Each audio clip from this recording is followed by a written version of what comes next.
गुना बड़ा फैक्टर है। ये जरूरी इसलिए भी है क्योंकि दक्षिण भारत में कर्नाटक राज्य बीजेपी का प्रवेश द्वार रहा है और पीएम मोदी इस द्वार को बंद नहीं होना देना चाहेंगे, क्योंकि अगले साल आम चुनाव है और आम चुनाव पर ये नतीजे काफी असर डाल सकते हैं। इसी पर देखिए हमारी एक खास रिपोर्ट।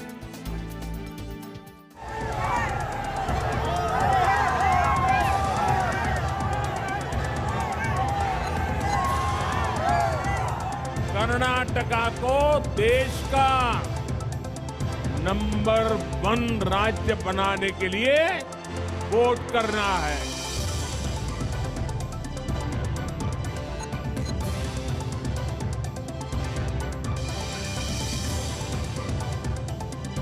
कर्नाटक में कांग्रेस अभी से ही भले ही जीत का दावा कर रही है, लेकिन मोदी फैक्टर अभी परवान चढ़ना बाकी है।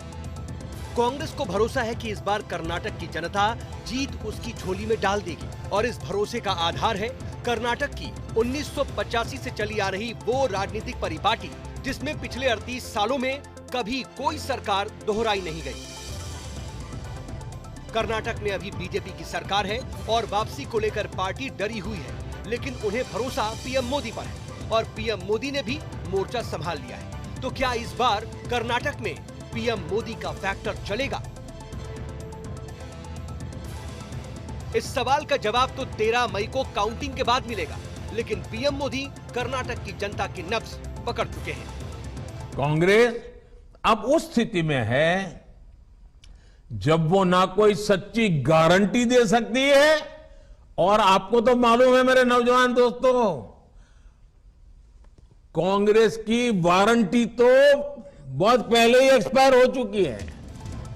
जीत के लिए बीजेपी पीएम मोदी की ओर देख रही है क्योंकि उनकी छवि करिश्माई है।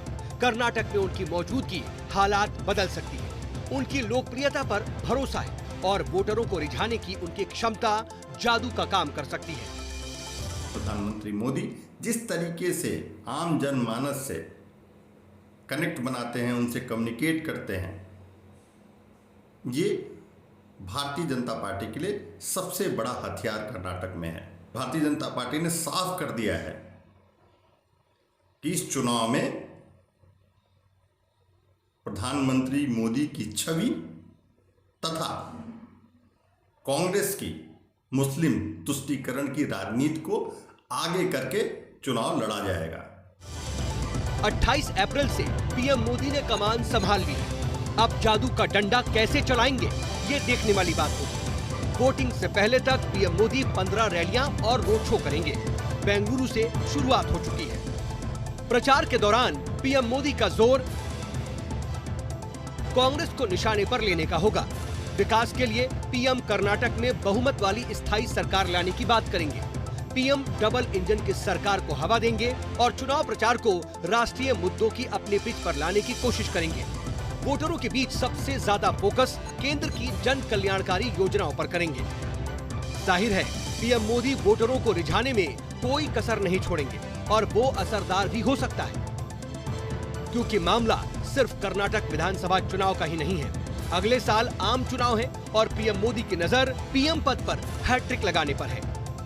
पीएम ने भले ही प्रचार अब तेज किया हो, लेकिन चुनाव में मोदी फैक्टर को धार देने में वो काफी पहले से लगे हैं। जनवरी से अब तक प्रदेश का 8 बार दौरा कर चुके हैं। इस दौरान उन्होंने अलग अलग जातियों के मठों से नजदीकियां बढ़ाई। लिंगायतों, वो कालिगा और कोरबा समुदाय के मठ भी जाते रहे हैं। ऐसे में जाहिर है कि चुनाव में मोदी फैक्टर के आगे कांग्रेस का स्थानीय मुद्दे पर आधारित प्रचार कहां टिक पाएगा। Team news nation. लाख टके की बात है फिलहाल इतना ही। जाते जाते दिखा देते हैं आपको इस वक्त की सुर्खियां। प्रस्तुतकर्ता कैच मसाले, क्योंकि खाना सिर्फ खाना नहीं होता। सह प्रायोजक पेट सफा आयुर्वेदिक चूर्ण, पेट सफा तो हर रोग दफा। अम्बा शक्ति SD-TMT, सबका है हम पर यकीन। और kidney fail, liver fail, hymns hospital 74 239 74 239। Karnataka के मैसूर में पीएम मोदी का रोड शो। सड़कों पर उमड़ा जनसैलाब। अपने काफिले से उतर